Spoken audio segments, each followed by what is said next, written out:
Hello everyone, it's JD here and welcome to this week's Talking News. As we move through these winter weeks, I just wanted to take a moment to remind everyone to stay safe when out and about. With this wet weather we've been having and the amount of rain that we've had, and I hope you haven't been affected too much by all of it. Please don't hesitate to reach out if you need any advice or support, especially while the weather is still so unsettled. The positive news is that spring is not far away and we're already looking ahead with real excitement. So over the coming weeks, you'll start to see all of the different items that we're going to be including in our new sensory garden, which we hope that you all will really appreciate and enjoy. And as always, just really want to thank you all for your continued support, and we look forward to meeting you again very, very soon. All the best for now. Take care. Here is this week's charity news for the 6th of February 2026. Swimming at Medina is on Monday between 1:15pm and 2pm. We have the whole pool, so whether you wish to swim lanes or just have gentle exercise in the pool, you will be made very welcome. The cost is £6 and transport is available, although limited. All members are very welcome to join. Coffee and Chat is on Wednesday starting at 10 a.m. until 11:30 a.m. The cost is £2 to include drinks and cake. Staff are on hand to help with any queries and to demonstrate equipment. Mix and Mingle is on Thursday at Millbrook House. We have a waiting list, so if you would like to join it, please call the office. An upcoming event is our first Eye on Social meeting of 2026, February. We are welcoming Hannah from Newport Minster, who will talk about the history, restoration works, and a few interesting facts. The group will be on Wednesday, the 18th of February, here at Millbrook House, starting at 2 p.m. The cost is £3 to include tea and cake and is open to everyone, members, volunteers, and friends of the charity. We have been invited to a taster session of short mat bowls. This would be on the Tuesday morning, and transport can be provided from either Millbrook House or Newport bus station. If you would like to have a go, please call the office as places are limited. The fundraising committee are appealing for any items suitable for raffles, tombolas, etc. that can be used throughout the year. If you're able to drop off at Millbrook or if you're unable to come in, please call the office and we can arrange collection. We are also still collecting Christmas items for our summer event. Yes, that is correct. Christmas in the summer.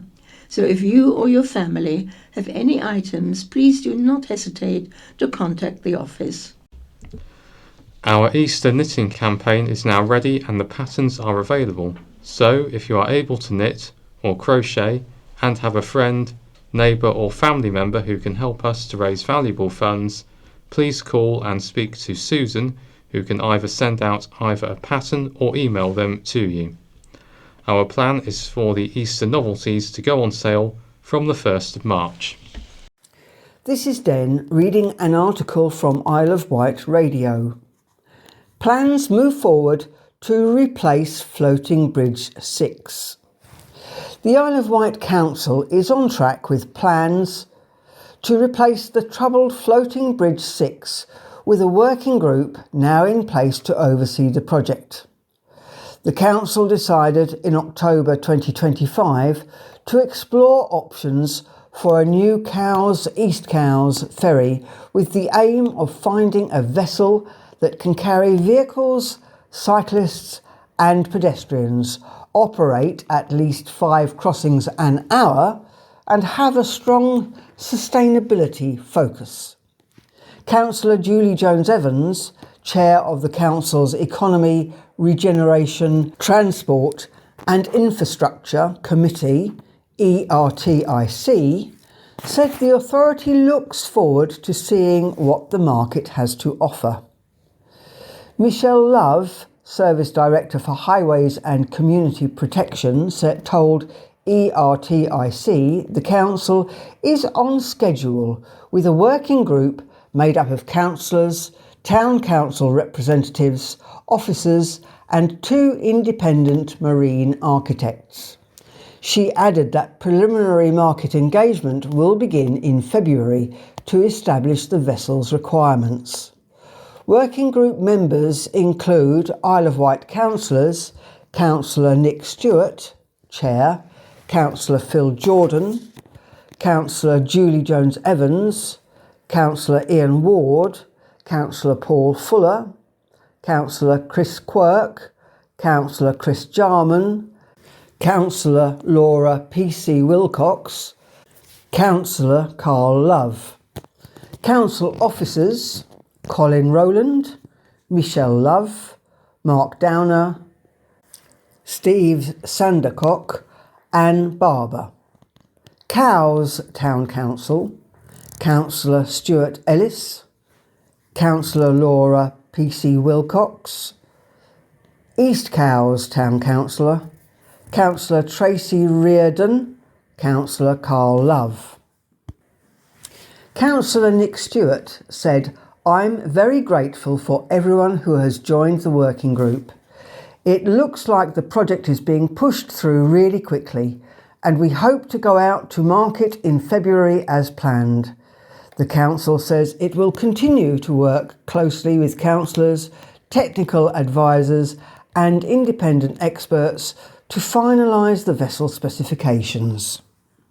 Police precept increase proposed to fund new officers and crime initiatives. From Isle of Wight Radio, read by Joyce. Hampshire and Isle of Wight residents could see a rise in their council tax bills to help fund local policing under plans to invest perhaps £9.9 million in new initiatives and recruit 36 additional officers. The region's Conservative Police and Crime Commissioner, the PCC, Donna Jones, is proposing an increase in the police precept, which would see Band D council taxpayers paying 5.45% more, the equivalent of an extra perhaps £15 a year. A public consultation which closed in December showed strong support for the move, with more than 92% of respondents backing a higher police precept. The PCC's proposed budget includes funding for 5 additional local officers, 16 new neighbourhood policing officers, and the creation of a specialist fugitive team made up of 15 officers and 3 analysts aimed at targeting high-harm offenders. Further investment is also planned in areas such as technology, forensic services, wellbeing support for frontline staff and police estates. A report from the PCC's office states that the proposals represent a 4.2% overall increase in funding, helping deliver priorities such as boosting officer numbers and increasing police visibility. It adds that most government grants will remain unchanged, placing additional financial pressure on police forces. The report says the PCC carefully considered public opinion alongside the impact of setting the precept at a lower level than perhaps £15 for Band D properties. More than 4,100 responses were received during the 4-week online consultation, which ended on December the 2nd. The top 3 priorities identified by respondents were tackling antisocial behaviour, vehicle crime and burglary. This is Den reading an article from the Island Echo. Section of newly opened coastal path collapses just weeks after opening ceremony. A section of the newly launched King Charles III England Coast Path on the Isle of Wight has collapsed just weeks after its official opening, cutting access between 2 scenic bays near St Lawrence. The affected stretch lies between Woody Bay and Orchard Bay, close to Sir Richard's Cove and west of Battery Bay, and has now given way, forcing walkers to divert around the route. The path, which forms part of the recently opened 12-mile Isle of Wight 3 section from Culver Down to Binnell Bay, was unveiled on Wednesday the 14th of January. As previously reported by Island Echo, with a ribbon-cutting ceremony at Flowers Brook, attended by Ventnor Town Crier William Nixon and members of the Isle of Wight Ramblers. It was local walker Jonathan Morley who spotted the collapse earlier this week and shared a photo online, warning that the remaining part of the trail appeared precarious. This now means that the once uninterrupted trail from Wolverton to Orchard Bay is no longer fully accessible on foot without a detour. The newly opened stretch was developed by Natural England in partnership with landowners and is part of a nationwide project to deliver a continuous coastal path around the entirety of England, expected to be the longest managed coastal walking route in the world at around 2,700 miles. The section of the path has been closed. Health Chief warns of long-term impact after Southampton hospital fire. From the Island Echo, read by Joyce. The Chief Medical Officer for Hampshire and the Isle of Wight is warning of the long-term effects to health services across the region following a significant fire at Southampton General Hospital at the weekend. Health services are facing significant pressure due to an electrical fire, which has led to the ongoing loss of more than 200 beds. This has meant some patients have been moved to nearby hospitals, including Portsmouth, Winchester and Basingstoke, while GP practices, community providers and local authorities are working hard to ensure people can get the appropriate care closer to home. NHS Hampshire and Isle of Wight Integrated Care Board declared a system-wide major incident following the fire, which took place on Sunday morning, 1st of February. Dr. Lara Alloway, NHS Hampshire and Isle of Wight's Chief Medical Officer, has today said, "Thanks to the amazing efforts of emergency services and our teams in Southampton, the fire was put out and patients quickly moved to safety. The teams at Southampton General Hospital are now working hard with the support of all partners across Hampshire to get services back running as normal as quickly as possible. However, I need to be really clear, the impact of the fire is not over. The long-term knock-on effects of the loss of bed space in Southampton and the increased demand at other hospitals as a result will last for some time and be felt much wider than the Southampton area. This will create significant challenges for all our services at what is already one of the busiest times of the year for the NHS. A number of wards in Southampton remain closed due to fire, smoke or water damage, and while these issues are resolved, the NHS urges everyone in Hampshire and the Isle of Wight to help by following this advice. Please only attend your local emergency department if your condition poses a risk to life or limb.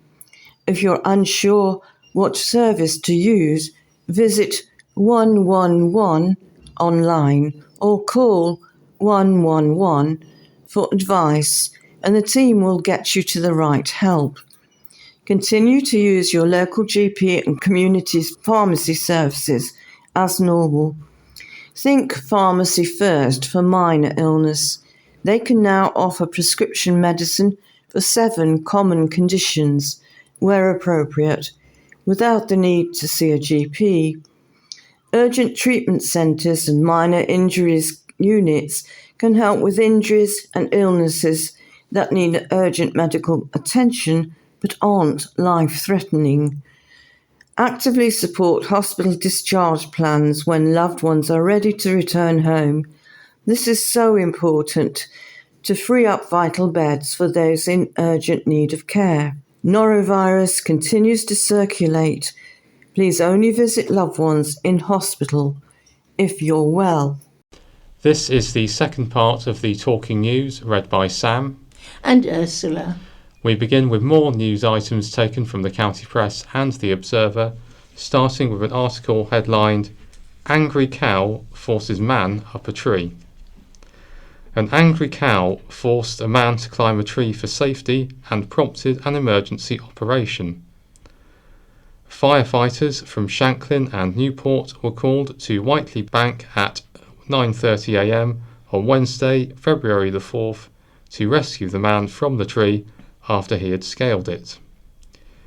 He was forced to safety after the cow became protective over its nearby calf. The calf had escaped to the footpath where the man had been walking his dog. Firefighters attended and managed to coax the angry cow and its calf away into an adjacent field. The man then safely climbed down and was reunited with his dog, and firefighters left the scene at around 11 a.m. A spokesperson for Hampshire and Isle of Wight Fire and Rescue Service said, "Animals we come across regularly in our countryside, such as cows and horses, have strong maternal instincts to protect their young, so it is vital to keep your distance.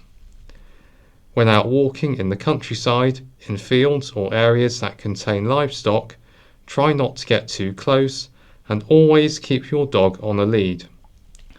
The fire spokesman added, "If you feel threatened by an animal, remain calm and find a safe place." A dog walker in her 80s was assaulted. A woman is accused of seriously assaulting an elderly dog walker, causing a head injury which required stitches. At around 10:50 p.m. last Saturday, police received a report that a woman in her 80s had been assaulted on Minerva Road in East Cowes. It is alleged that she was struck with an object described as a walking cane and taken to hospital for treatment. Following police inquiries, 58-year-old Bonnie Coyne of Minerva Road has been charged with causing grievous bodily harm with intent and possession of an offensive weapon in a public place. She went before Portsmouth magistrates on Monday, February the 2nd. At that hearing, she was bailed with conditions, and her case was adjourned to March the 2nd at the Isle of Wight Crown Court. Post office shuts as postmaster leaves. A village post office has permanently closed. The post office confirmed its St Lawrence branch on Spindlers Road shut on Saturday, January the 31st, due to the resignation of the postmaster after 11 years of service. A spokesperson for the post office thanked her service to the community and confirmed that the branch is not due to be replaced at this time. The post office said, "When the post office branch closes, Post Office undertake a comprehensive review of the network at a very detailed local level, analysing customer demand and accessibility of post office services. Consequently, we are not looking to replace St Lawrence Post Office at this time. We apologise for any inconvenience that this may cause customers. Alternative branches in the area are Ventnor and Knighton, which are both 2.3 miles away. The St Lawrence stores and post office sold copies of the County Press." Mansion gets an unexpected mention in the Epstein files by Zach Saunders. The Isle of Wight had an unexpected mention in the Jeffrey Epstein files. The sex offender was directly alerted to the sale of one of the island's most famous, and most scandal-soaked historic mansions, according to newly released US government documents. Material published under the Epstein Files Transparency Act reveals that the disgraced financier received an email drawing his attention to Appledurcombe House in Wroxall when it was put on the market in 2015. The email, sent to Epstein on May the 20th, 2015, was sent by an associate named Mark Lloyd, who forwarded a direct tip-off about the sale of the mansion with a web link to a Daily Mail article headlined, "Britain's biggest do-it-yourself project? Grade 1 Isle of Wight mansion is up for grabs for £6 million, but you will need more than a paintbrush to transform the roofless ruin, as it'll cost another £10 million to restore the home." In the body of the message, Lloyd simply pasted the article's link, which detailed how the partly roofless Appledurcombe House was being offered for £6 million, with restoration costs estimated at a further £8 million to £10 million. The email appears among millions of pages of material released by the US Department of Justice relating to Epstein, a network of contacts. While it establishes that Epstein was made aware of the opportunity, there is no evidence in the released files that he ever visited the Isle of Wight or made any formal approach regarding the estate. At the time of the sale, Appledurcombe was owned by the Owen family. They told the county press this week they were not aware of any interest or inquiry from Epstein or anyone acting on his behalf. Appledurcombe has a long history of scandal. In the 18th century, it was the scene of a marital and sexual controversy involving Sir Richard Worsley and his wife, Lady Worsley, Seymour Dorothy Fleming, whose numerous affairs became the subject of a notorious court case that shocked Georgian society. The house later suffered bomb damage during the Second World War and fell into decades of neglect, leaving the main structure semi-ruinous. The Isle of Wight appears elsewhere in the files in surprising ways. Among the documents are references to the Roman invasion of Britain in 43 AD, including background material on Emperor Vespasian's campaign that brought the island under Roman control. The files also include biographies of musicians Bob Dylan and Richie Havens, noting their performances at the 1969 Isle of Wight Festival. Flash floods as rain like a raging river. Torrential rain triggered sudden flash flooding across Knighton and Whitwell on Sunday night, sending water surging through both villages like fast-moving rivers and leaving about a dozen properties flooded. A mini sinkhole even erupted like a fountain as drainage systems were overwhelmed in Knighton. More than 35 millimetres of rain fell in just a matter of hours, turning low-lying areas into deep pools and leaving residents scrambling to protect homes from fast-rising water. Standing water, gravel and debris were still being cleared the next day. In Whitwell, householders described water racing past their homes with dramatic force. One resident said the rainwater was like a raging river, which had been strong enough to sweep a railway sleeper from a garden further uphill and deposit it in his garden.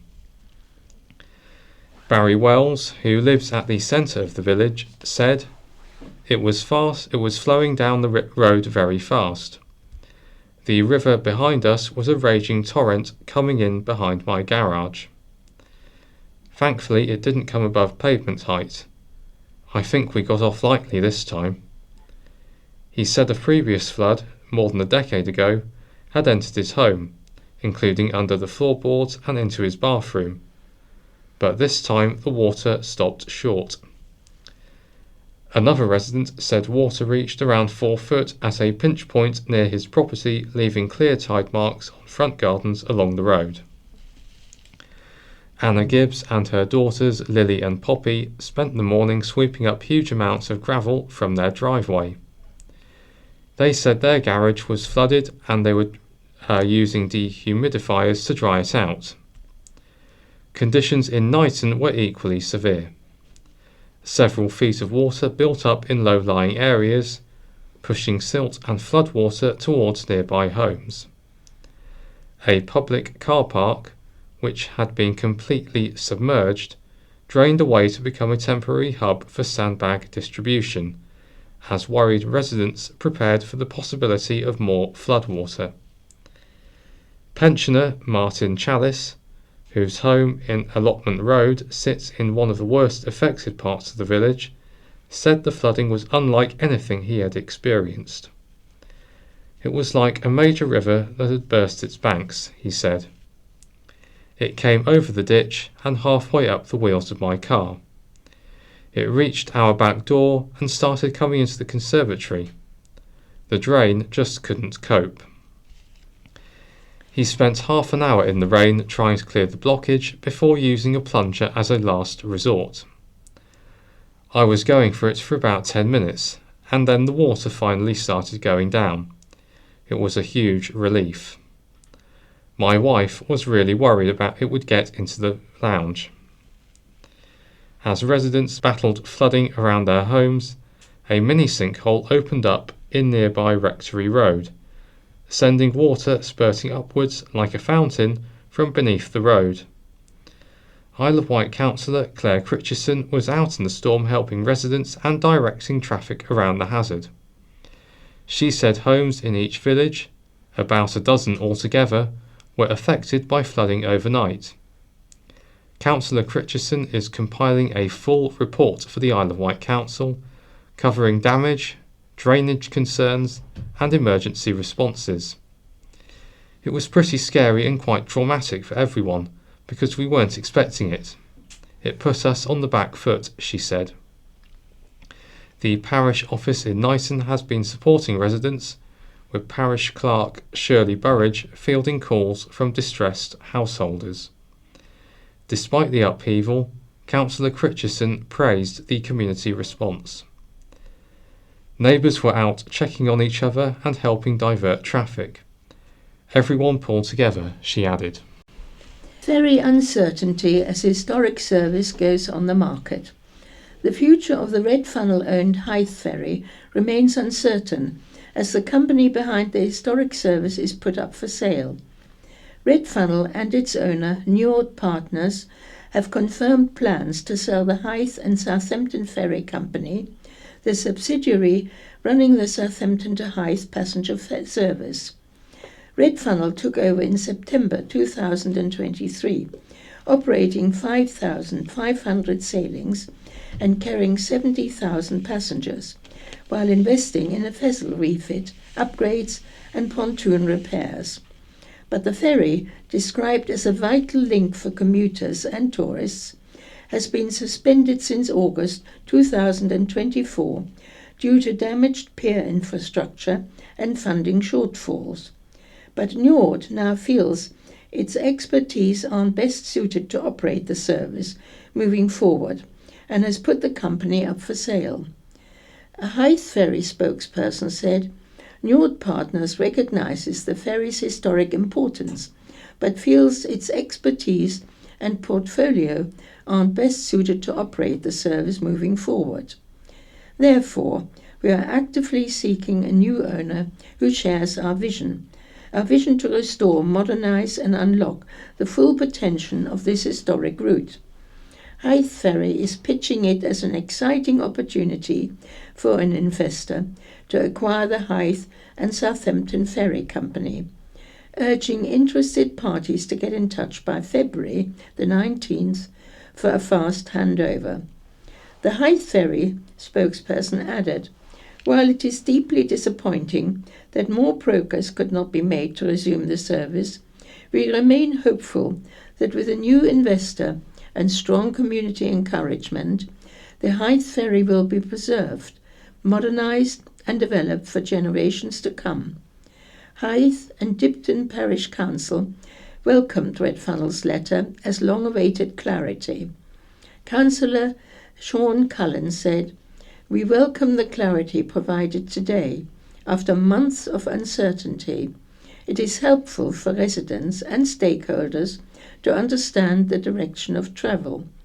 Hythe Ferry is a vital local transport link with deep community roots, and the Parish Council stands ready to work constructively with all prospective bidders to encourage a rapid and sustainable return to service. The Council has promised to engage positively with interested parties, the Hythe Pier Company and other stakeholders to ensure the community interest is fully understood." Hit TV show films upcoming episode on island. BBC's The Apprentice filmed on the island last year, with the episode set to broadcast over the coming weeks. Cast and crew from the hit show made their way to the island for filming around 9 months ago. TV cameras followed contestants as they tackled the discount buying task on the island. The production company worked with Visit Isle of Wight and a number of island businesses during filming, including the Royal Hotel, Ventnor. Lord Sugar's aides, Karen Brady and Tim Campbell, both stayed at the hotel. Matthew Brooks, Director of Marketing at the Royal Hotel, said, "We were delighted to host Baroness Karen Brady and Tim Campbell of The Apprentice during filming on the Isle of Wight, and to provide the central production facility for the team, which was a new use for one of our meeting rooms." Securing the filming of one of the most popular TV shows on the island was a big win by Visit Isle of Wight, and we thoroughly enjoyed working with the team at Visit Isle of Wight on it. Certainly the most difficult part has been keeping the role of the island and of the royal secret for 9 months. The Apprentice airs weekly on Thursday night, and the current series runs for 12 episodes. Concerns as ferry fares could jump. Island ferry fares could rise by as much as 15% after the government voted to include domestic maritime services in the new emissions trading scheme.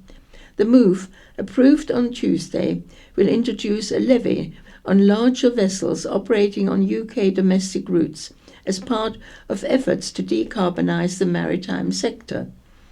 The charge will apply from July and will affect cross-Solent car ferries over 5,000 cross-registered tons, including Whitelink, Sinclair and Victoria of Wight. Red Funnel's current vehicle ferries weigh in under the threshold, however. Plans have been underway for some time to replace its ageing fleet with 3 new vessels.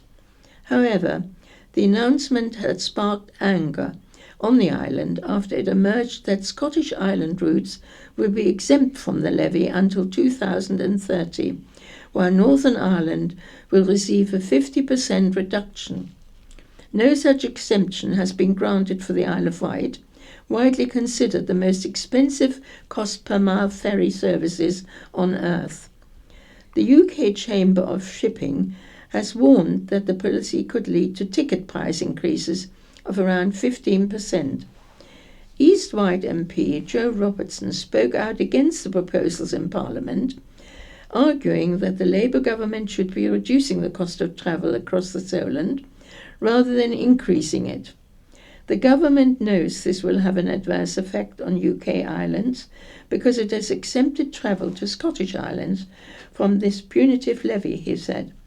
What it hasn't done is exempt that exemption to all UK islands, which means my constituents on the Isle of Wight are now facing an additional cost of getting to and from home. Fran Collins, CEO of Red Funnel, said she was disappointed that the Isle of Wight had not been granted the same exemption as other lifeline communities, such as the Scottish Islands.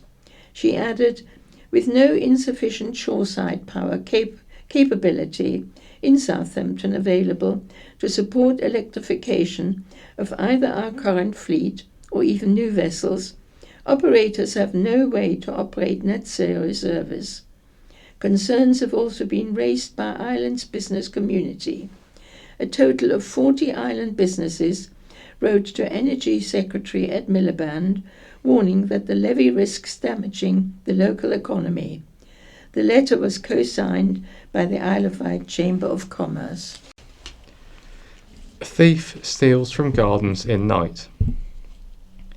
A prowling thief who swept through the neighbourhood stealing garden equipment could be facing a jail term. Thomas James Mason of Staplers Road, Newport, appeared at the Isle of Wight Magistrates Court on Tuesday, January the 27th. He admitted 3 burglaries in Newport when, on September the 20th, he targeted 2 properties in Greenways and another in nearby Saxon Close. From each garden shed, the jobless 29-year-old stole high-value items including a lawnmower, electric and non-electric tools, and garden furniture. Graham Heath, prosecuting, said Mason entered each back garden under the cover of darkness, forcing his way into sheds before making off with the equipment. Some of the stolen goods have since been recovered. Mason also admitted possessing an offensive weapon on September the 24th, a makeshift kosh made from a snooker ball inside a sock. The following day, he was found in possession of cannabis. He already has an 18-month probation order. For Mason, Oscar Vincent said a probation report was needed to understand how his offending had escalated from shoplifting to burglary within a matter of weeks. Mason was granted bail to return for sentencing on March the 27th. Accusations made over water project. Southern Water project managers were intransigent and had made up their mind over the company's Sandown water recycling plans during a meeting, an Isle of Wight councillor has claimed. Planning Committee and local ward member Councillor Debbie Andre told Sandown Town Council on January the 26th that she was yet to be convinced the proposals were the best option for the town. The application includes the building of a water recycling plant on land to the south of Sandown wastewater treatment works, an outfall into the Eastern Yar and pipeline from the facility to the Eastern Yar by Elverston. Significant opposition has rallied against the bid from residents, campaigners and stakeholders such as the Solent Protection Society, Save Our South Coast Alliance, Wild Heart Animal Sanctuary, Badger Trust Isle of Wight, Island Roads and Sandown Town Council. However, a spokesperson for Southern Water said the water's recycling project is part of a series of schemes that will create new drought-proof sources of water, providing greater resilience for the island. Councillor Andre told Sandown Town Council, I asked for a meeting with the national project managers for Southern Water, and I was given that meeting online. It was very clear they were intransigent. They had made up their mind. This is the way that they were going to do it. They're on a tight timeline. But it will come to Planning Committee because it involves Isle of Wight Council land. She said the area Southern Water wants could affect the International School of Rewilding, a proposal for a 140-hectare site with elk rewilded wetlands and visitor facilities next to Sandown, and added she was yet to be convinced the project was the best option for the area. She previously objected to Southern Water's application. Sandown South Town Councillor Paddy Lightfoot said the process Southern Water is looking to use is not being operated in the UK and claimed it was completely untried and untested. Southern Water in turn said water recycling is a proven and safe process which is widely used around the world. Their spokesperson said the water recycling project is part of a series of schemes that will create new drought-proof sources of water. These new sources will help protect Hampshire's chalk streams, maintain supplies for our customers, and provide greater resilience for the island. The project will make the Isle of Wight more self-sufficient in its water supply and reduce reliance on the River Test. New tourism tax could suppress visitor demand.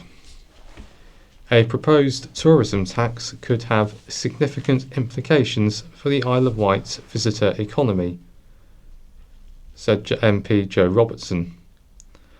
Isle of Wight East MP Joe Robertson said the Isle of Wight could be affected by a tax on overnight stays as part of the government's ongoing consultation on the overnight visitor levy.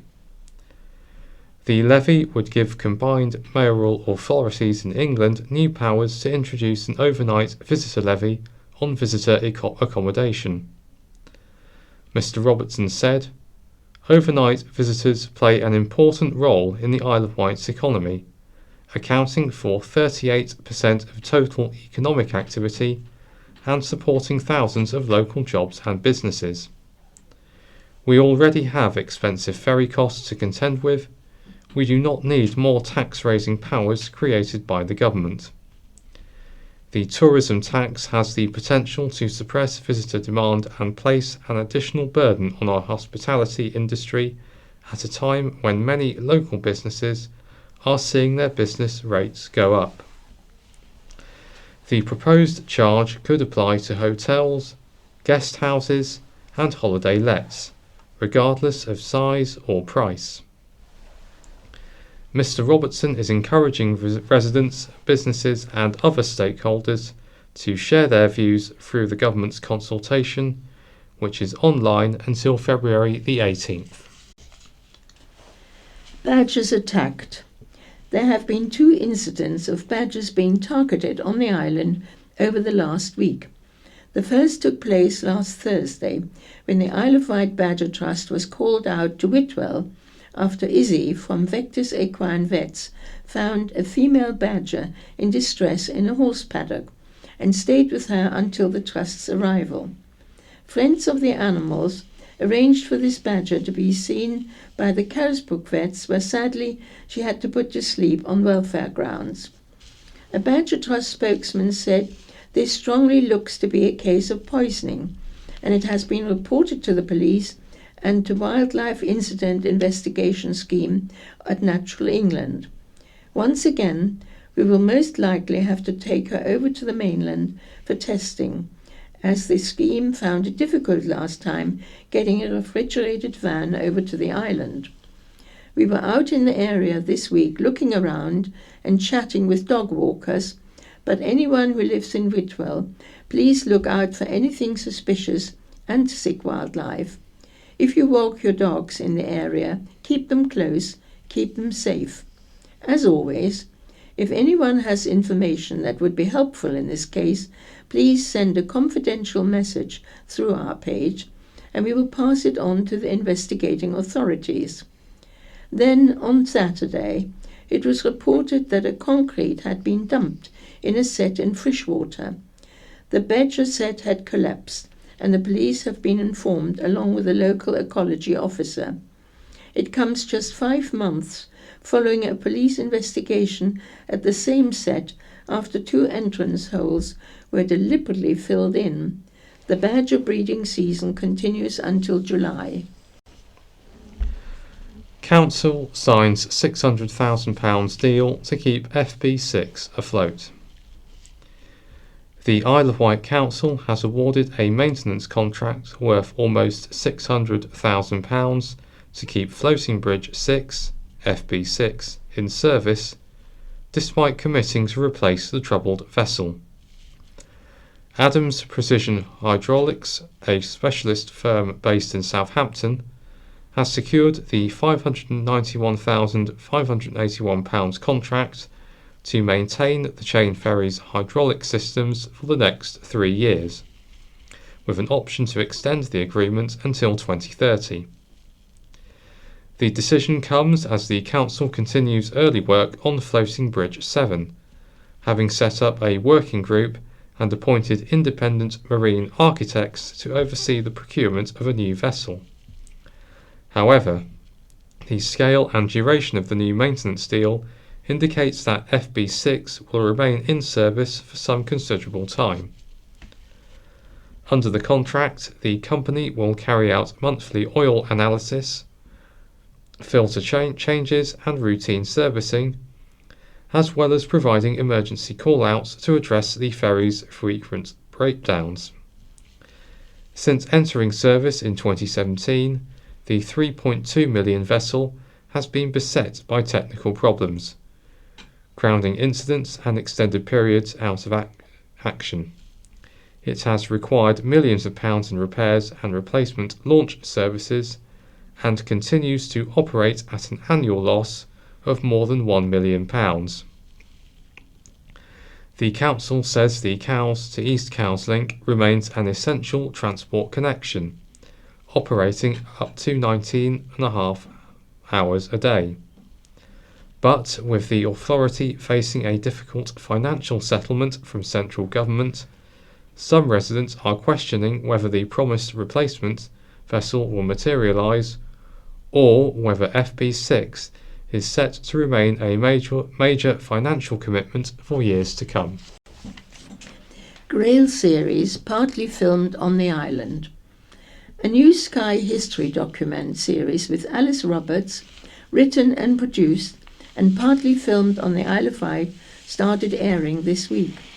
Island production company 9 of Cups' new 3-part series, Secrets of the Lost Grail, leads Sky History new mystery season, exploring Britain's story of the Holy Grail legend. Alice Roberts, known for fronting shows such as Digging for Britain, Coast and Time Team, visits places to investigate stories and find historical truths. The opening episode, featuring West Wight and Ventnor, tracing the island's Grail legend with storyteller Holly Medland and local historian Joanne Thornton. The series was written and produced in Ventnor-based Rowena Amos, and its director of photography was Totland-based Kevin Early.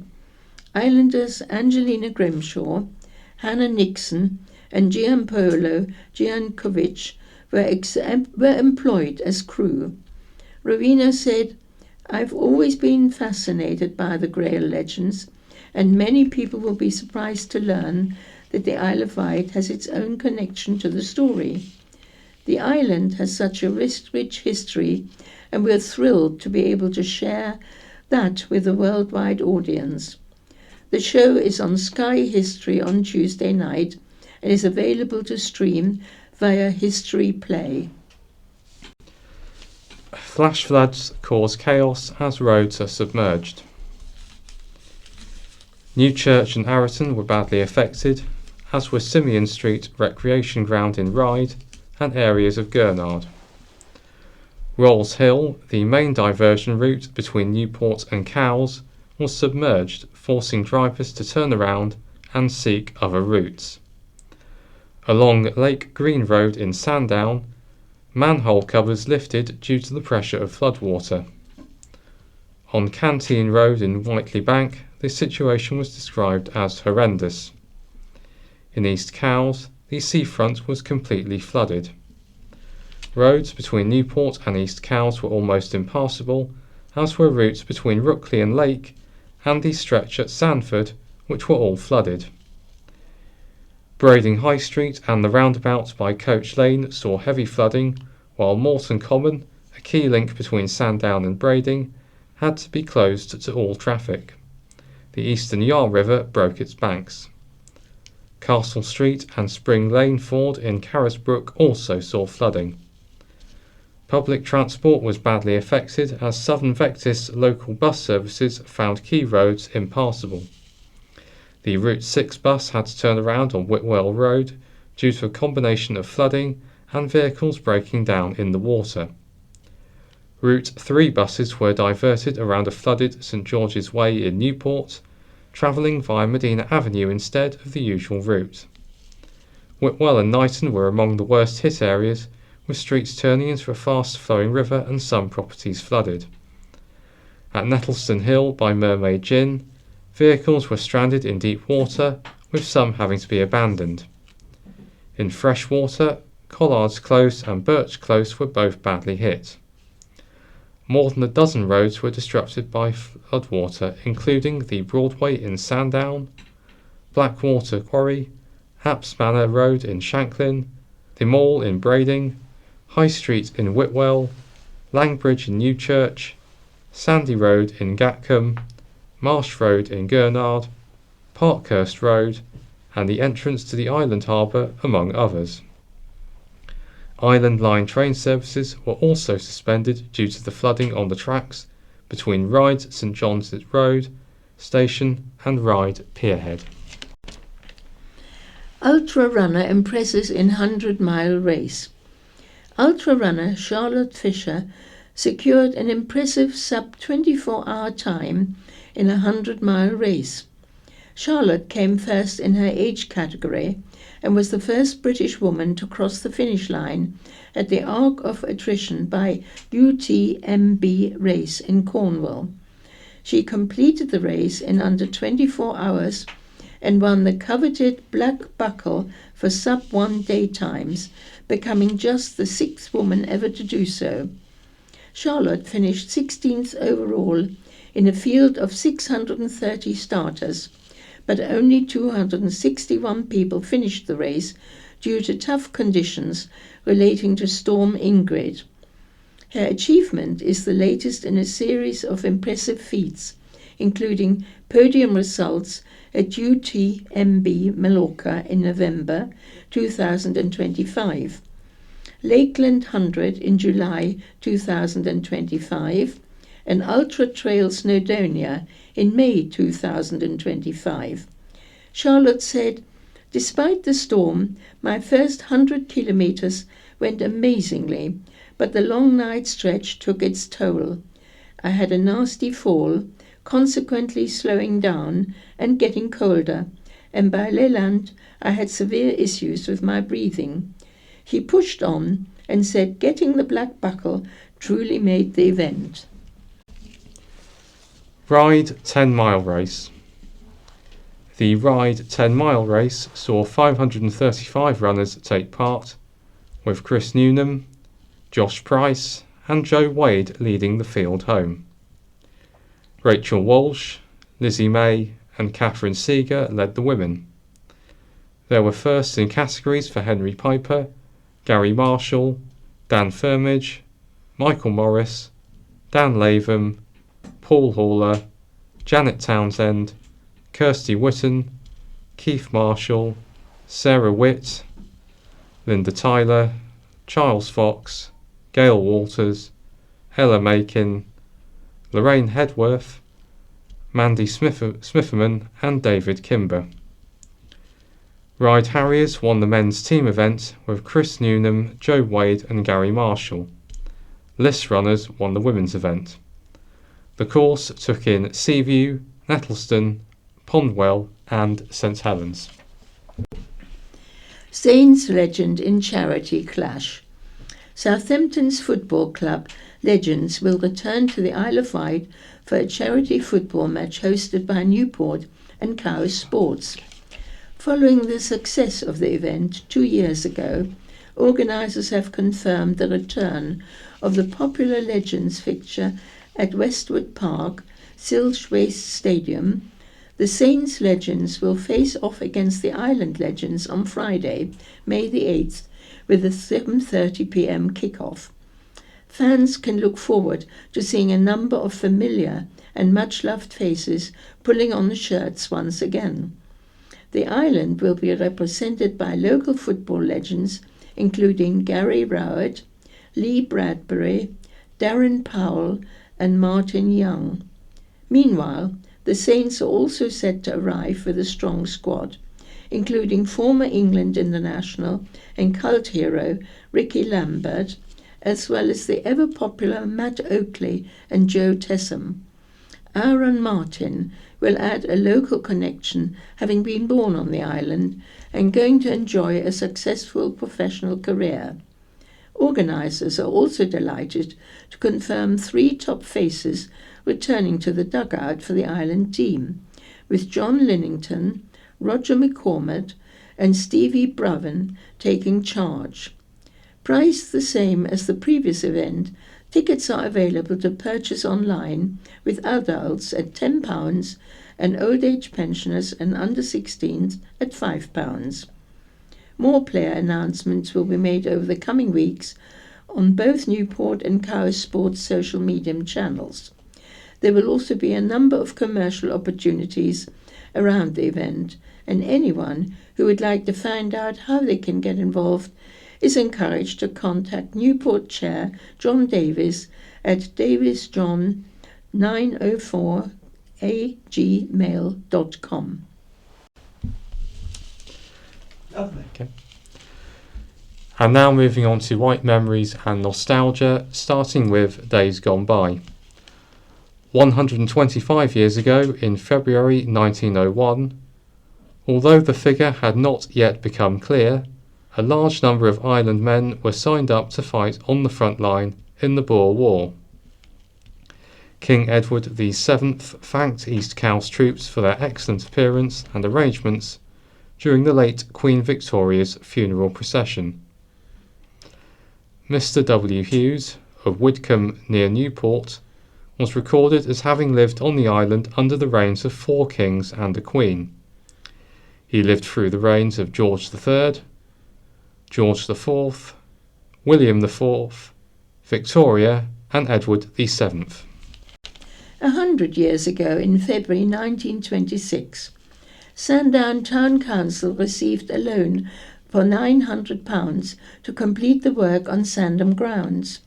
The loan paid for the demolition of the former slaughterhouse, completion of the groundsman's lodge, and laying of gas mains and electrical cables. Unemployment on the island fell after the employment of 39 men, which left unemployment figures for men and women standing at 1,015. 75 years ago, in February 1951, the increasing and high cost of wound dressings was the main topic of debate at the St Mary's Hospital Management Committee's monthly meeting. Train services along the Sandown to Newport line were suspended after heavy rain caused floods at Alveston Station. The county press warned that the size of the paper could be reduced after the government ordered a 5% cut in newsprint. A fire at the Burdham Hotel Farm, Bembridge, resulted in £500 damage and the death of 300 chicks. The fire was thought to have started in a brooder. The issue of the increasing amount of sewage in the sea off Cowes was the main topic of discussion at the town council meeting. 50 years ago, in February 1976, a report taken from the Central Office for Information's book, Britain, 1976, revealed that islanders were spending less on food, clothes and shoes and more on cars, alcoholic drinks and entertainment than 10 years earlier. School children in Cowes criticised the town for its tatty shops, litter-strewn high street and general scruffy appearance. Victorian mother tried for infanticide. This is the story of an island woman among the peasant class in Victorian times, who was tried for infanticide. It tells of some of the challenges she and other women faced during her lifetime. Our story starts with Frances Isabella Stallard, a simple and not especially bright teenage girl who lived in a small cottage in Chale Green. Frances took up with Cowes shipwright George Gattrell and became pregnant with his child. Gattrell fled to the West Indies, leaving Frances behind as an unmarried, penniless mother, which was considered a sin during Victorian times. As a result, Frances was committed to Parkhurst Workhouse, and it was there, in 1875, she gave birth to her daughter, Ellen Agnes. Frances took a job working for a Mrs. Emily Meager, and seeing as Frances's mother was also working full-time, baby Agnes was fostered out and passed into the care of a Mrs. Simmons of Newbridge. A couple of years later, the Stallard family were informed by police that the child was suffering abuse and neglect at the hands of Mrs. Simmons. So, mother and daughter walked 20 miles to the Simmons household to collect the poor child. All of 2 years old, she could not walk or stand and was found in a very poor condition. Agnes was taken to the family home in Chale to be cared for and looked after. Before long, Frances left home with her child, disappearing for 4 weeks. Apparently, she was supposed to have gone to Lymington to visit the Gatchell family and ask them to look after her child. Frances's mother became suspicious, owing to her daughter's long absence, and a search was undertaken. Eventually, the dead body of the baby was found hidden in a culvert near Whitwell. Once police located Frances, she confessed to the murder, telling officers she put a cloth over her baby's mouth to stop her from crying. She was taken to court in Winchester, where she was tried and sentenced to death by Lord Coleridge, the presiding judge, despite the jury's recommendation of clemency. While on death row in Holloway Prison, a story became national news, with the Daily Telegraph and other publications producing reports. There was huge outcry against the verdict, and a national petition was sent to the Home Office demanding further action to be taken. 100 called for mercy due to Frances' poor intellect. Some 24 hours before her execution, her life was spared. Her sentence was eventually altered to penal service for life. The trial and the events of Frances' life caught the attention of women's rights activist Matilda Houston, who published her book Only a Woman's Life by One Who Saved It in 1889 in support of Frances. It was during Frances's term of imprisonment that Matilda campaigned for her release. Familiar with Matilda's work, Judge Matthews, in collaboration with Lord Coleridge, Lord Chief Justice, reviewed the case. Frances was subsequently found not guilty, and an order for her release was duly obtained. By this time, she had served 12 years in prison. Frances was eventually released in July 1889, whereupon she returned to the island and worked as a housekeeper. She lived in Brading and died at the age of 64. And now on to my view, starting with the Wight in Westminster by Richard Quigley MP, Labour MP for the Isle of Wight West. With everything going on in the world, nationally and internationally, it's easy to miss good news locally. But last week's news about the government's £20 million investment in Vestas, as well as the launch of a new Large Structure Innovation Centre, LSIC, isn't just good news for the island, it's fantastic news for the UK. And it puts the island on the international map for research and innovation, as well as supporting skilled jobs for islanders. The Climate Minister, Katie Wight, visited Vestas to highlight the government's commitment to advancing wind technologies on the island, with the site now recognised as the UK's only dedicated onshore wind blade manufacturing facility. That alone is worth celebrating, but alongside the investment, the National Composites Centre, NCC, part of the High Value Manufacturing Catapult, and the University of Bristol, confirmed that it has chosen the island for its new LSIC, which will also be based at Vestas. Both announcements demonstrate a huge vote of confidence in the island as central to the UK's future green economy. These are exactly the kinds of long-term investments that protect skilled jobs, create new opportunities for young people, and support the UK's industrial strategy. It's just what's needed to ensure the island remains a great place to live, work and learn. On the topic of the government's support for the island, you may have also seen that the Department for Transport has now appointed the independent chairman of the new Cross Solent Transport Board, Brian Johnson. This is the first time a government has established such a body, an important recognition of the challenges that expensive and unreliable ferry services continue to cause to our community. Brian brings extensive maritime experience from his time as CEO of the UK Maritime and Coast Guard Agency, MCA, and in the coming weeks I will be meeting him and offering my full support as he begins this vital work.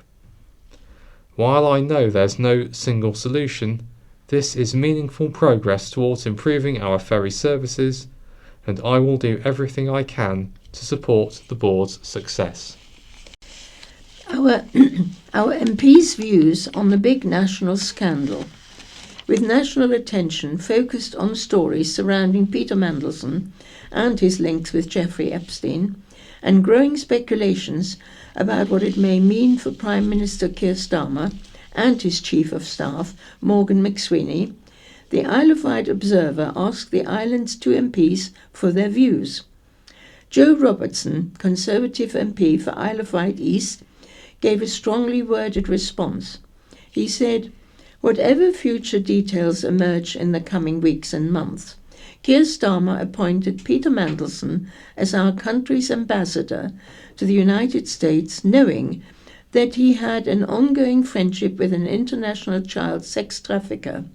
That is shameful and says everything about the character of the man who is currently Prime Minister."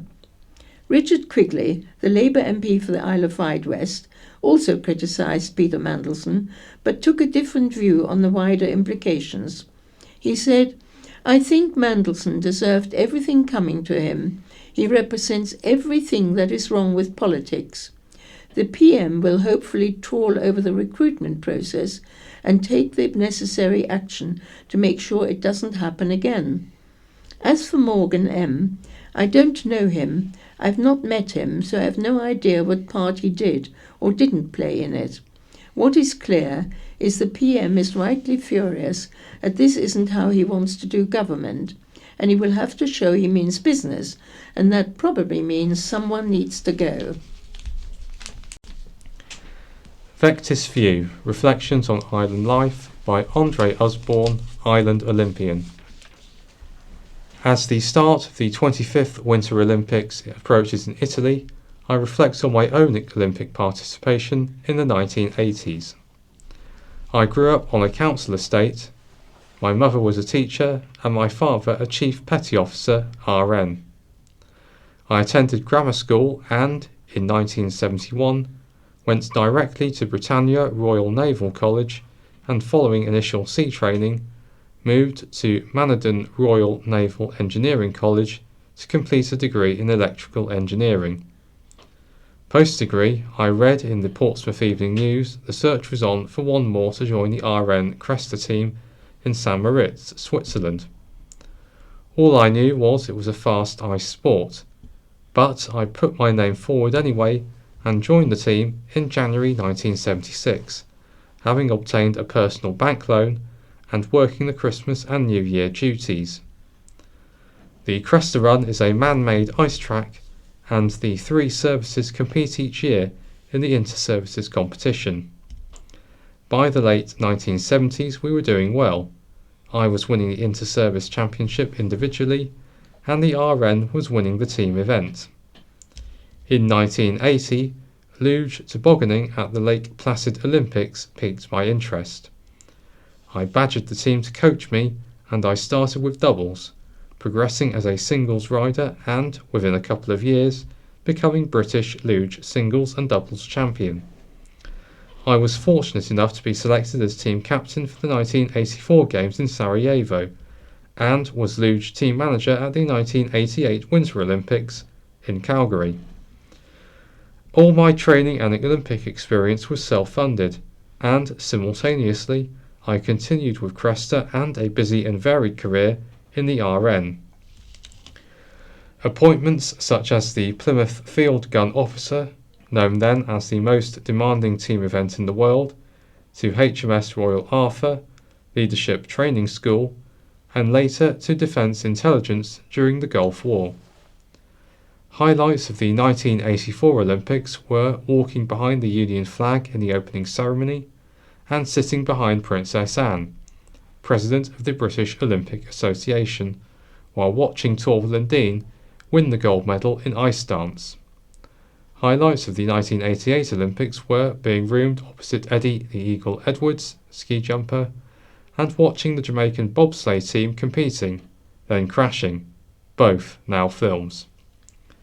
After 35 years service in the RN, I was 6 years as a bursar at a private school, retiring fully in 2012. My wife and I are both from Portsmouth, and we made the decision to move to the island, and we love it here. We joined a Yarmouth sailing club where I became chief instructor and, with my wife, ran all the dinghy training at the club for 5 to 6 years. Living in West Wight, we are lucky to have the superb West Wight Sports and Community Centre, which I use regularly and for which I've raised funds by doing 2 Solent swims. Since 2014 I have been a magistrate on the island, sitting on both adult and family benches. I am currently the bench chair, so am the voice and point of contact for all the magistrates on the island. I enjoy being part of the regular crew yacht racing twice weekly out of Yarmouth, and in 2022 I joined a friend sailing around the UK to raise money for Parkinson's, which has already been put to great use on the island. Reflecting on my life, the word team is oft repeated, with every aspect of being part of a team accompanying me throughout my life. My advice to anyone is to always give your best, grasp every opportunity, and see where it takes you. The team has really worked for me. Jump in and let it work for you. Another week, another Omni shambles. It's no secret everyone running a business is spooked. In 2020, hiring a 21-year-old cost employers £17,000 and 35. Today, that same person will cost you £29,654. A 74% increase thanks to the minimum wage and national insurance. Older, more experienced workers haven't seen anything like that kind of pay rise. That huge hike makes it prohibitively expensive to employ young people at all. I thought of an inflation joke the other day. It's less funny today. Young people's pay is unfair to older staff. It makes the value of their experience and service seem virtually worthless.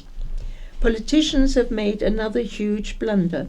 No wonder we have so many unemployed youth and 700,000 jobless graduates. From April, your boss will have to pay an extra 15% of your salary to HMRC. It's hardly surprising that vacancies are falling and unemployment is rising fast. Business confidence is terribly low. And I try not to think about too much about A1, which everyone says could throw half the workforce onto the scrap heap. When it's not talking Mandelweasel, the government says it's making tough decisions, and employment will rise over the next 3 years. Clearly, they're ignoring the 184,000 jobs lost since the budget. Their inflation claims are just as preposterous. My mobile phone provider just informed me of a 7.3% rise. Thanks to Ed Miliband's environmental taxes, I get a nasty shock every time the electricity bill drops on the mat. Now we have the ferry emissions penalty hanging over us. I've even given up food shopping. I know it has to be done. I would just rather not be there to witness the extortion at the checkout. Everyone knows about shrinkflation, But when did they stop charging, say, 76p for something? Now it's all done in round pounds or to the nearest 50 pence. You see the flash of a club card price, but fail to spot the regular price ticket in a smaller font. At the till, when you can find somebody to argue with, I protest till the till is displaying the wrong price. The assistant points out I've been had by a club card or nectar price. Thanks to Labour's employment cost rises, every employer in the island has a great excuse to put prices up. If that Chancellor with a dodgy CV didn't realise this would happen, she's certifiably stupid. Whenever costs rise, businesses either increase prices or absorb them and make less money. If the customer can't or won't pay the higher price, the seller cuts costs, often staff, or their business fails. That's why so many pubs are closing. At a Harvester restaurant on the mainland last week, we couldn't believe it closed at 9 p.m. The manager told me it's to save on staff costs. Island publishers and restaurateurs say the same. It's not worth watching a few customers nurse a pint for the last hour or two when the barman costs you £20 an hour, and you have to keep the heat and lights on. One of my sons is doing some home improvements. I cannot believe the price of building materials. A single sheet of insulation costs £25. There's no hope for Labour's house building target. The number of new homes underway is falling fast, and the houses aren't going up as promised. As Private Fraser warned all those years ago in Dad's army, we're doomed. But before we all start digging bunkers and stockpiling tin peaches, remember, Britain has survived worse than this. We will grumble, we will adapt, and we will carry on, mostly because nobody has given us a better option. So take a breath, keep your sense of humour, and try not to let the gloom swallow you whole. Things may look bleak, but look on the bright side. You could be Peter Mandelson. And now on to what's on, starting with Immaculate, which is at the Apollo Theatre, Newport, from today, Friday, to Saturday, February the 14th, with no performances on Sunday or Monday. The dark comedy, with elements of farce, explores faith, free will, and the challenges of modern womanhood through religious satire. Audience members should be aware that the play is sweary and includes derogatory references to Christianity. Tickets can be booked online at iw.observer/immaculate or via the box office on 210010. And now, sadly, a notice about post office closes. The post office on Spindlers Road, St Lawrence, has closed following the resignation of the postmaster after 11 years of service and is not due to be replaced. A post office spokesman confirmed, when a post office branch closes, we undertake a comprehensive review of the network at a very detailed local level, analysing customer demand and accessibility of our services. Consequently, we're not looking to replace St Lawrence Post Office at this time. We apologise for any inconvenience this may cause customers. Alternative branches are at Ventnor and Knighton. At Shanklin Theatre on Sunday, March the 1st, Choose George celebrating George Michael. On Tuesday, March the 3rd, Shanklin Theatre Tour 2026. On Thursday the 5th of March, Matt Ford Defying Calamity. On Friday, March the 6th, the West End Tenors. On Saturday the 7th of March, A Night of 1,000 Threadies 2026. And on Wednesday the 25th of March, Madame Butterfly, the Ukrainian National Opera. Call the box office on 01983 868 000. Isle of Wight Writers' Jamboree. The second Isle of Wight Writers Jamboree, an annual get-together of island writers taking place at the Island Sailing Club Cowes on Monday, February the 9th, from 6 p.m. to 9 p.m.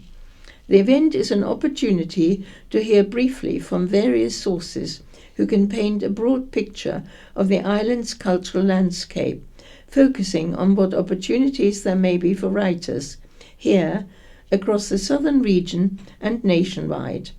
Organised by Medina Bookshop in collaboration with Creative Island, there will also be representatives from Naked Fig Leaf Press, Brevity, Lemon Jelly, and other groups and organisations showcasing island literary talent. Representatives from Hampshire's Artful Scribe will also be on hand to give a perspective of what's happening over the water. Everyone welcome. Tickets £5 to include a cone of fish and chips or vegan alternative, or free to members of the Island Creative Network. And now on to the letters, starting with a letter titled Future Vision by Tony King of Lake. I was delighted to hear that the firm making wind turbine blades on the island is employing 300 people. I also hope that the people of Wellow and Thorley, who opposed the 3 wind turbines in their area, see the light at last. I sometimes think about what might happen in the future, say about 150 years ahead. It might go something like this. It's the year 2176. People in Wellow and Thorley are dismayed to hear that the council are considering taking down the 3 wind turbines known as Tom, Dick and Harry. One resident, with tears in his eyes, said, "My children are heartbroken. We have known, as have our parents, grandparents and great-grandparents and beyond, Tom, Dick and Harry all our lives. The vista will look so bleak without them. We are starting a petition to try and save them, and hope that the powers that be will listen. It could happen, you know. Folks are funny like that." Overflowing from John Russell Shemek Binstead. When was the last time people of the island saw roads being sprayed with hot bitumen, then having stone chippings rolled into the surface, providing a hard-wearing running surface? In the past, many miles of island roads were treated this way, sealing the surfaces, thus preventing ingress of water and resultant potholes. My next question is, when did you see the council sucking out the debris that blocks our drainage gullies? This used to be an ongoing practice, but I cannot recall the last time I saw a gully emptier on the island. However, I have seen gullies overflowing because the water cannot run away. It's quite understandable why we are now having more flooded roads and more potholes than in previous years. It is easy to blame global weather changes for highway and waterway failings, but like so many things, it comes down to a lack of planned, regular thought-out and sensible maintenance programs. Will New Social Housing Really Go to Islanders? By Frederick Russell of Ventnor. Dear Editor, I am writing regarding the calls for more social housing repeatedly made by our MPs, councillors and well-meaning letter writers. I wholeheartedly disagree. As a tenant of social housing my whole life, I have been in my current flat for 25 years after leaving home. The changeovers in my block of 12 flats have brought 18 new tenants from the mainland and only 2 from the island.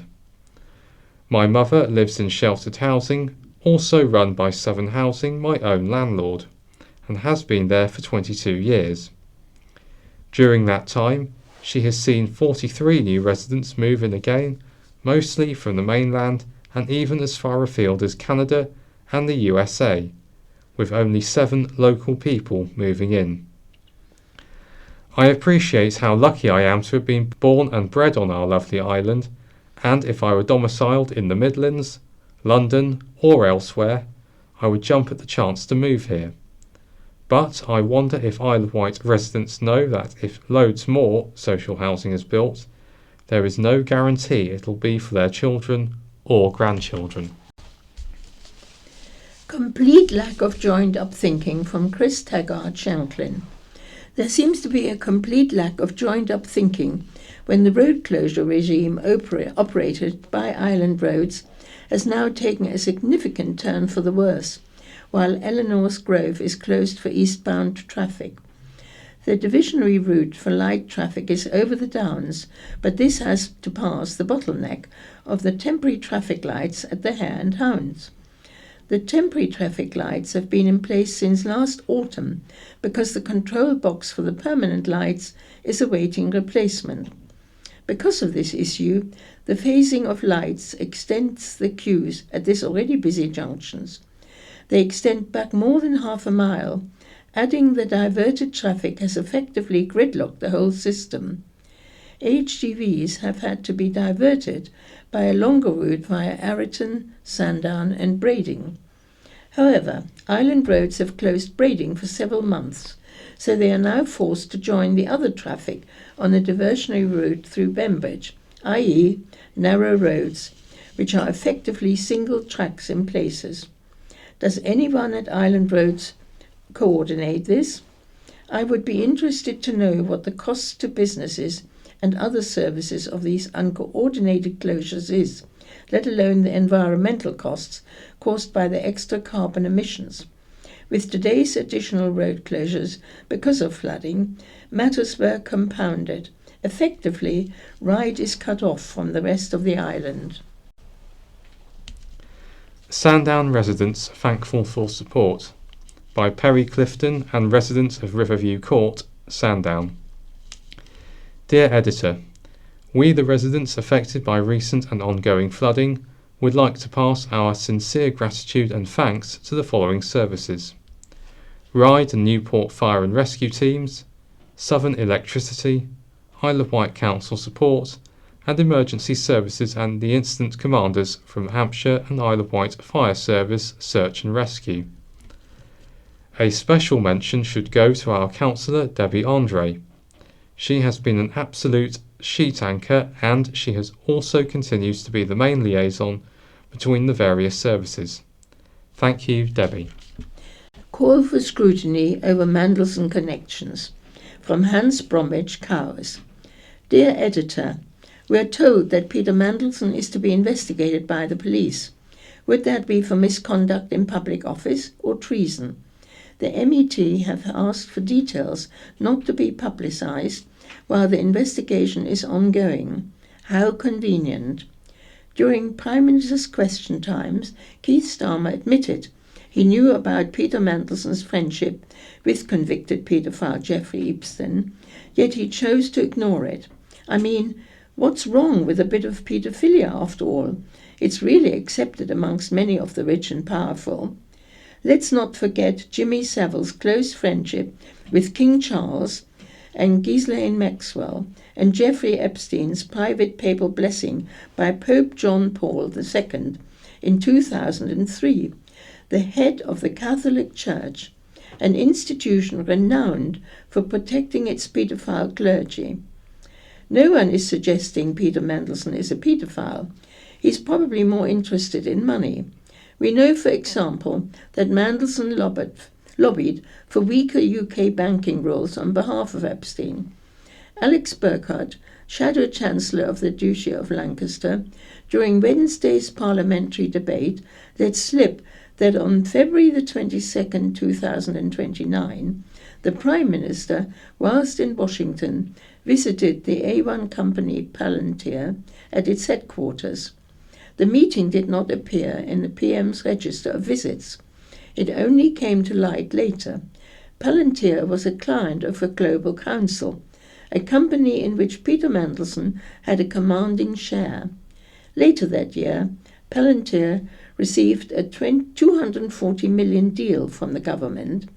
That deal was granted by a direct award, which presumably meant it didn't go out to tender. Did free gear care not through the deal for his then friend Peter Mandelson? Just asking. Labour promised people change. It might be time to clean the stables. And that concludes the talking news for this week, so it's goodbye from Sam And Ursula. The BBC In Touch programme follows, and the scaffolding news follows that. Hello. Regular In Touch listeners will know that it's been a rocky few months for the Macular Society, a charity set up to support the hundreds of thousands of people with the most common form of sight loss amongst people as they grow older, macular degeneration. The trouble stemmed from a decision by the then relatively new chief executive to cut sharply the number of regional managers supporting local groups and to offer advice and support services more centrally from headquarters. Management claimed that not all the regional groups were well run and that this would be a more efficient way of offering support, either online or by phone. But there was a strong and very vocal reaction from regional managers themselves, volunteers and members, insisting that with a visually impaired membership, this was no substitute for face-to-face services and for meetings where members could get together and give each other mutual support. However, after a period of consultation, these changes were confirmed. The whole business led to one of the largest responses to an issue on In Touch I've ever experienced, as tempers frayed, redundancies were threatened and some sackings followed, leading to a court case which is pending. But any hopes that things might now calm down seem to have been scuppered by a very acrimonious annual general meeting recently, where some members who've formed a campaigning group called Save Our Society, Save Our Services, or SOS for short, claimed that they were being denied a vote on key issues or the opportunity to discuss at reasonable length their concerns. In a moment, we'll be talking to the chair of the Board of Trustees of the Macular Society. She also chaired that online AGM. First, though, I've been talking to two of the members of Save Our Society, Tricia Sturgeon and Ron Barnett. I began by asking Tricia, one of the founders of SOS, why they'd formed it. We started after we heard that the services to the members was going to be cut drastically as a result of a deficit in the budget the year before. By 45% was what we were told. We had monthly Zoom calls with our regional manager, as they were then, and the volunteers and leaders on the group decided that we weren't going to be getting the support we had and perhaps we could support each other. Then, as the rest of the story emerged with the sackings of the regional managers, we realised that actually we needed to do something a bit sooner. So we formally joined together in August last year. We've now got 87 members representing about 80 of the about 300 groups that there are in the country. Just explain the loss of regional managers, why it so upset members. The regional managers supported our groups. We had a regular discussion with them each month on these Zoom calls. They came to our meetings. They gave us advice on how to run our groups, although we're all very different. And the members benefited from getting the information about the Macular Society and how they were supporting people. Ron Barnett, you're an active member. I mean, what are you hoping to achieve and what's your attitude to why this group is necessary? Well, the regional managers knew who those people were in the group. That knowledge has now disappeared. We believe that the society has now sort of become under a strange control where the members used to have an active input, but they no longer do. Now, this group is being characterised as only a small but vocal group of members, of whom there are over 15,000, just over 14,000 with voting rights. How can you be sure that you're representing the general view of members? We're an ever-increasing group. It's a charitable company, which means that the members are the constitutional owners and the management are meant to derive their authority from what the members want. And that has gone. And we're trying to reach out to as many members as possible. Each group has between 10 and 50 members, and they are all in support, or mostly in support, of what we're trying to achieve. We want the long-term future of the society. We need the society, and they need us. What was it about this recent annual general meeting which has made some of you so angry? People were using words like disgraceful, shambolic. Why? It started with the agenda for the AGM. We found out the week before that we weren't going to be able to get the usual votes on accepting the annual report, the accounts, and all we were going to be allowed to vote on was the appointment of the auditors. And also any other business had been taken out of the agenda. There was very little opportunity to discuss our concerns about what was going on. They chose which questions to ask and answer. They pre-prepared their answers, and we could see that they were reading the answers for the questions that they wanted to answer. So we felt that we were being railroaded through a path. We were left with no alternative but to vote for the non-approval of the auditors, which we wouldn't have done if we'd had any other options. It was the only way we could show our displeasure at the way the society was being run. Now, there is a follow-up meeting which is going to take place after we've recorded this programme. Why not just go to that and have all this out with the management? I am actually going to the meeting. We want a meeting with an independent person sharing it, called as a proper general members meeting where all members are invited, not just the ones that had attended the AGM, and to have a proper vote on everything. Nearly every other meeting we've had, it's been a one-way dialogue. They've said things in discussions in the past, but they've been monologues with a sort of yes and no answer allowed, and that's about it. Ron Barnett, Tricia Sturgeon, thank you both very much indeed.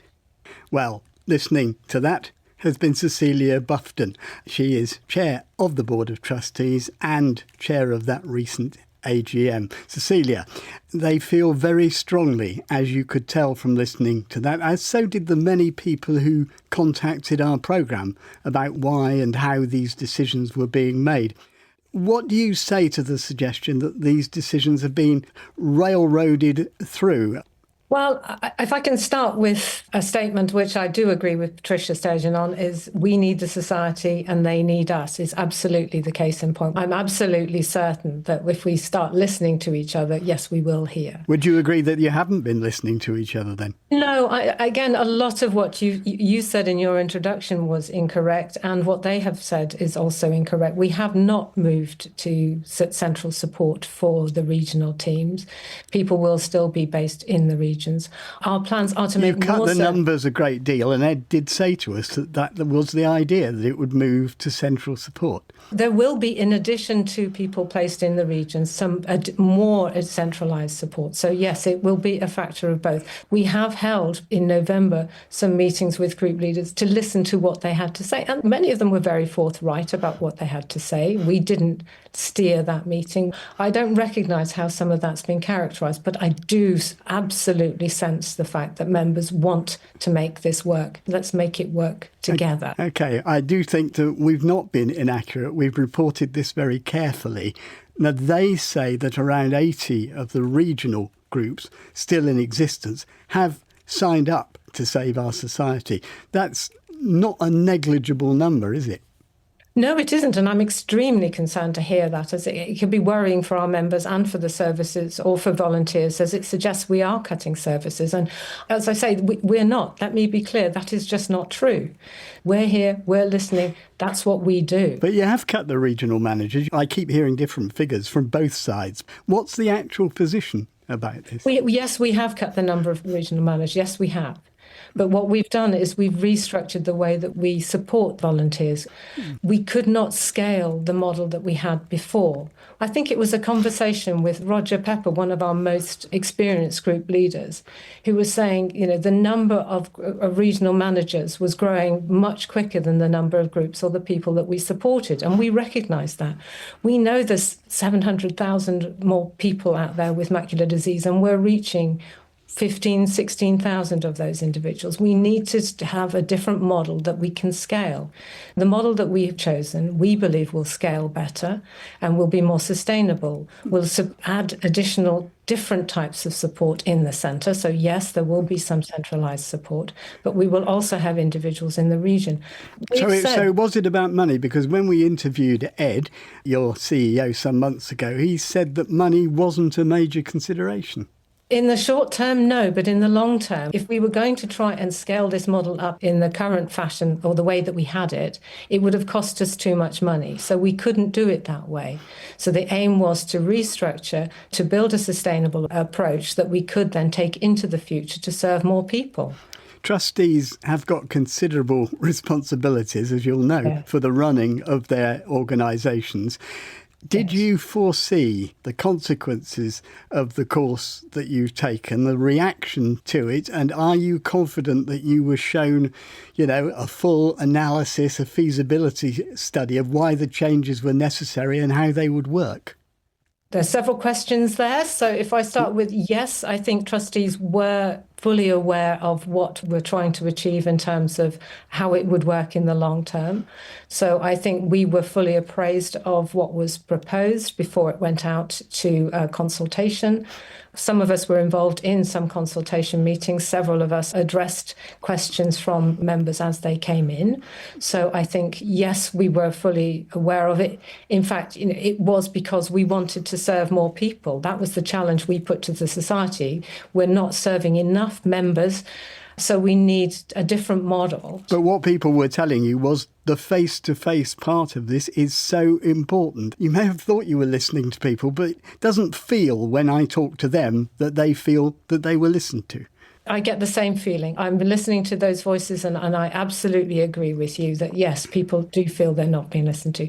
Face-to-face is absolutely vital. That's why I would have another call for more volunteers to help us lead more groups in order for us to be able to do this.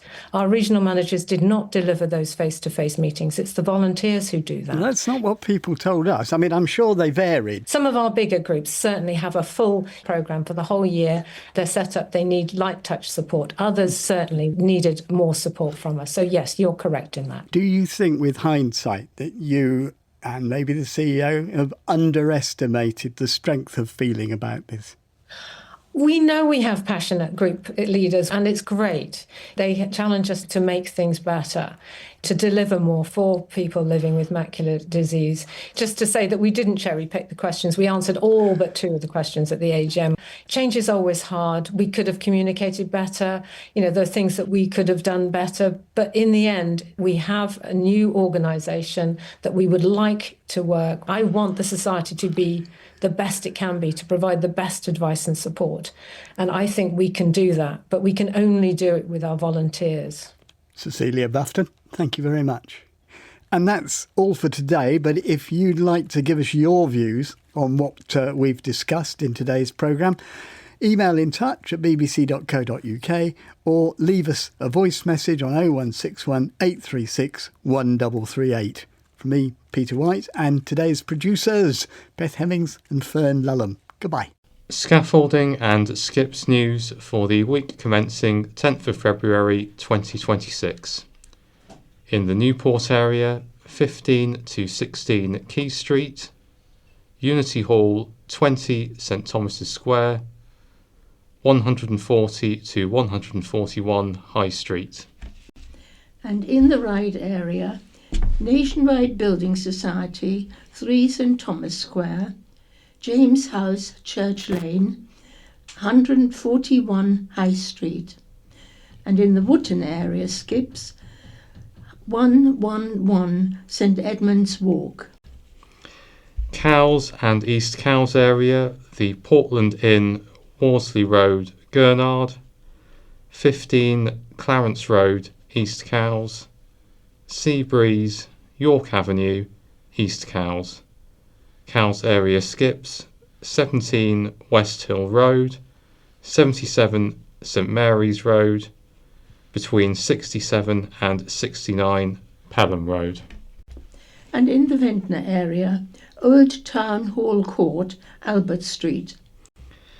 Sandown area, 52 Fitzroy Street, the Bayshore Hotel, Esplanade. In the Brading area skips, 6 Nicholas Close.